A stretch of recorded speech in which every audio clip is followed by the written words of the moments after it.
Halo semuanya, di tengah hiruk-pikuk kehidupan kita yang serba cepat ini, dengan rentetan notifikasi, deadline yang numpuk, dan kesibukan yang seolah nggak ada habisnya, pernah nggak sih Anda berhenti sejenak dan nanya ke diri sendiri, aku nih beneran hadir nggak sih di momen ini? Nah, ulasan kita kali ini bakal ngebahas sesuatu yang mungkin bisa mengubah cara Anda melihat rutinitas sehari-hari secara drastis. Kita akan menyelami sebuah panduan kuno yang luar biasa mendalam tentang kesadaran diri. Fokus kita hari ini ada pada surat ke-56 dalam Al-Quran, yaitu surat Al-Waqiah, dan kita akan membedah bagaimana intisarinya tentang proses kebangkitan kesadaran itu sangat-sangat relevan buat kehidupan modern kita. Yuk langsung kita bahas. Kalau dengar nama Al-Waqiah, mungkin yang langsung terlintas di kepala banyak orang adalah gambaran apokaliptik tentang hari kiamat, ya kan? Secara harfiah, artinya memang kejadian yang pasti. Tapi, kalau kita mau gali sedikit lebih dalam secara metaforis, surat ini sebenarnya lagi menceritakan sebuah perjalanan psikologis yang sangat personal. Ini bukan cuma soal kiamat atau akhir dari dunia fisik loh. Al-Waqiah ini justru semacam cetak biru seumur hidup tentang gimana caranya kita bangun dari tidur panjang mental kita. Membangunkan kita dari kelalaian spiritual selama kita masih bernapas. Jadi, sebelum kita melangkah lebih jauh, saya mau nanya langsung nih ke Anda. Coba renungkan sejenak. Apakah Anda benar-benar sadar saat ini? Atau jangan-jangan selama ini kita cuma jalan sambil tidur mengarungi kehidupan?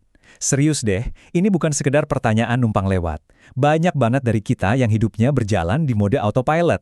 Bangun pagi karena alarm, kerja, ngejar target duniawi, gitu terus berulang-ulang, tanpa pernah benar-benar mencerna apa sih makna dari setiap tarikan napas kita. Untuk ngasih semacam struktur pada proses kebangkitan ini, Al-Quran secara lugas membagi umat manusia ke dalam kategori yang sangat spesifik. Di ayat 7-10 disebutkan, dan kamu menjadi 3 golongan, yaitu golongan kanan, golongan kiri, dan orang-orang yang paling dahulu. Nggak ada kompromi di sini. Pengelompokan ini kayak ngasih realitas absolut yang bikin kita mau nggak mau harus mikir. Setiap dari kita pasti masuk ke salah satu dari 3 kategori ini. Sama sekali nggak ada zona abu-abu. Mari kita bedah spektrum kebangkitan spiritual ini sama-sama. Di posisi puncak ada yang namanya as-sabikun. Mereka ini ibarat para pelopor. Mereka sadar sejak awal, ngerasa ringan banget buat berbuat baik, dan punya kedekatan batin yang luar biasa dengan Tuhan. Ini adalah level kesadaran tertinggi. Terus di posisi tengah ada ashabul yamin atau golongan kanan. Nah, mereka ini sadar, tapi ya butuh proses panjang. Masih harus jatuh bangun ngelawan ego. Tapi arah mereka udah benar dan ujung-ujungnya mereka selamat. Dan di ujung satunya lagi ada ashabus shimal, golongan kiri. Mereka yang benar-benar tenggelam dalam ilusi dunia, lupa daratan, dan gak pernah bangun sampai akhirnya semuanya udah terlambat. Setelah ngelihat ketiga golongan tadi, muncul satu pertanyaan yang lumayan berat, tapi wajib banget kita tanyain ke diri sendiri. Kira-kira di golongan mana ya posisi kita saat ini? Coba deh ambil jeda sebentar, jujur pada diri sendiri. Nggak perlu dijawab keras-keras, cukup di dalam hati aja. Dengar ya, kalau setelah refleksi tadi Anda merasa, wah kayaknya aku belum nyampe di golongan puncak deh. It's completely okay. Tolong jangan ngerasa down. Mayoritas dari kita, manusia modern yang penuh lika-liku ini, berada di kelompok tengah, ashabul yamin. Dan berada di sini tuh bukan sebuah kegagalan. Ini adalah sebuah proses yang mulia. Iman yang naik turun, atau kadang susah konsisten, itu wajar banget, manusiawi. Yang penting, di tahap ini bukan menuntut kesempurnaan instan, melainkan gimana kita menjaga arah kompas kita supaya selalu menuju ke arah kebaikan, sedikit demi sedikit, setiap harinya. Terus, gimana sih cara praktisnya buat melatih kesadaran kita? Menariknya, surat Al-Waqiah nggak nyuruh kita buat semedi di puncak gunung loh. Al-Quran justru pakai kejadian sehari-hari di sekitar kita sebagai pemicu kesadaran. Pemicu pertama soal penciptaan kita sendiri. Di ayat 58 dan 59 ada pertanyaan tajam. Maka terangkanlah kepadaku tentang air mani yang kamu pancarkan. Kamukah yang menciptakannya? Atau kamikah yang menciptakannya? Gini, coba perhatikan kontrasnya. Kita sering banget menyepelekan hal ini. Secara fisik, reproduksi manusia itu asalnya dari, setetes cairan aja. Kedengarannya sangat biologis dan simpel kan? Tapi coba lihat realitas spiritualnya.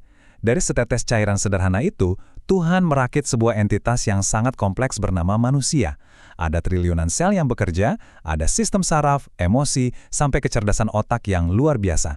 Harusnya, kalau kita mikirin gimana bahan dasar yang simpel bisa jadi sekompleks ini, itu udah cukup buat ngasih kita momen aha, dan bikin kita sadar betapa agungnya peran Sang Pencipta dalam hidup kita.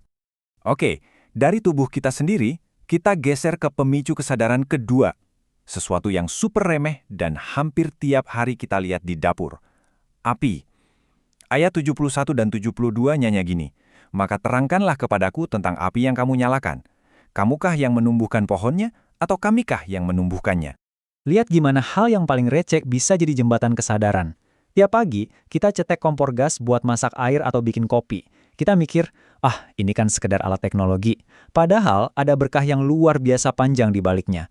Ada campur tangan ilahi yang menumbuhkan pohon-pohon spesifik bertahun-tahun lamanya yang akhirnya menjadi bahan bakar buat kita sekarang. Ini ngajak kita buat ngerem sebentar dan menyadari bahwa tangan Tuhan tuh selalu hadir, bahkan di aktivitas harian kita yang paling otomatis sekalipun. Nah, pemicu yang ketiga ini berkaitan langsung sama apa yang ada di atas piring makan kita tiap hari. Ayat 63 dan 64 berbunyi, "Maka terangkanlah kepadaku tentang benih yang kamu tanam. Kamukah yang menumbuhkannya, atau kamikah yang menumbuhkannya?" Pertanyaannya sederhana banget kayak pelajaran IPA anak SD, tapi maknanya bener-bener menohok ego kita. Gini loh, ini bukan cuma soal ilmu pertanian, ada realitas yang ngingetin batas kemampuan kita sebagai manusia. Mentok-mentoknya usaha kita tuh cuma mengubur benih yang kelihatan kayak benda mati ke dalam tanah yang gelap, lalu nyiram air. Udah, sebatas itu. Sisanya, Tuhanlah yang memecah benih itu, memberinya kehidupan, sampai akhirnya tumbuh dan berbuah untuk kita makan. Ini adalah metafora yang indah banget tentang kebangkitan setelah kematian, sekaligus tamparan halus biar kita bangun dari ilusi bahwa kitalah yang pegang kendali penuh atas segalanya. Setelah kita melihat tanda-tanda alam tadi, sekarang kita beralih ke sumber utama dari kebangkitan kesadaran itu sendiri, yaitu Wahyu Al-Quran. Dan ada satu syarat mutlak yang disebutkan di ayat 79 dan 80. Tidak ada yang menyentuhnya selain hamba-hamba yang disucikan, diturunkan dari Tuhan semesta alam. Ini poin yang sangat krusial. Ternyata, kecerdasan intelektual kita aja nggak cukup, teman-teman. Anda bisa hafal ayatnya, paham tata bahasanya, tapi pesan sejatinya nggak akan pernah benar-benar nancap di hati kalau frekuensi jiwa kita nggak selaras. Syaratnya adalah kesucian spiritual. Kita harus aktif membersihkan hati dari dosa, dari kesombongan, dan dari berisiknya gangguan duniawi. Bayangin aja kayak radio, kalau antenanya karatan dipenuhi ego, ya sinyal dari Tuhan nggak akan pernah bisa kita tangkap dengan jernih.